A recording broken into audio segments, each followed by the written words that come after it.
শরীয়তপুরে cinema স্টাইলে সংঘর্ষ, হাত বোমার বিকট বিস্ফোরণে কেঁপে উঠল এলাকা।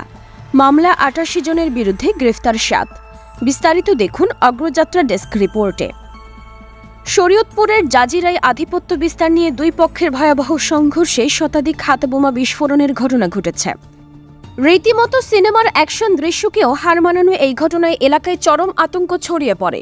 সংঘর্ষের ঘটনায় এখনও পর্যন্ত ৮৮ জনের নাম উল্লেখ করে এবং আরও অজ্ঞাত ১,০০০ জনকে আসামি করে মামলা করেছে পুলিশ।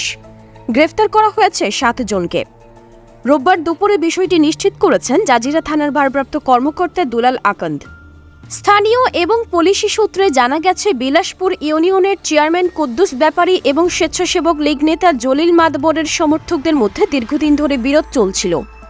আধিপত্য বিস্তারকে কেন্দ্র করে এই বিরোধের সূত্র ধরে শনিবার সকালে দুর্বাডাঙ্গা এলাকায় ফের সংঘর্ষে জড়িয়ে পড়ে উভয় পক্ষ।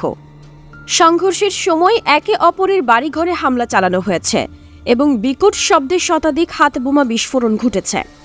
বোমার তাণ্ডবে কেঁপে ওঠে পুরো এলাকা। ভয়াবহ এই সংঘর্ষে উভয় পক্ষের অন্তত ১৬ জন আহত হয়েছেন।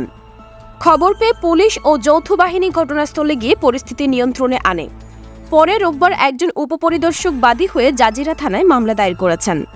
ওসি দুলাল আকন্দ জানিয়েছেন, সংঘর্ষের ঘটনায় ৮৮ জনের নাম উল্লেখ করে মামলা করা হয়েছে। এছাড়া আরও অজ্ঞাতনামা ১,০০০ জনকে আসামি করা হয়েছে। ৭ জনকে গ্রেফতার করা হয়েছে, বাকিদের গ্রেফতারের অভিযান চলছে।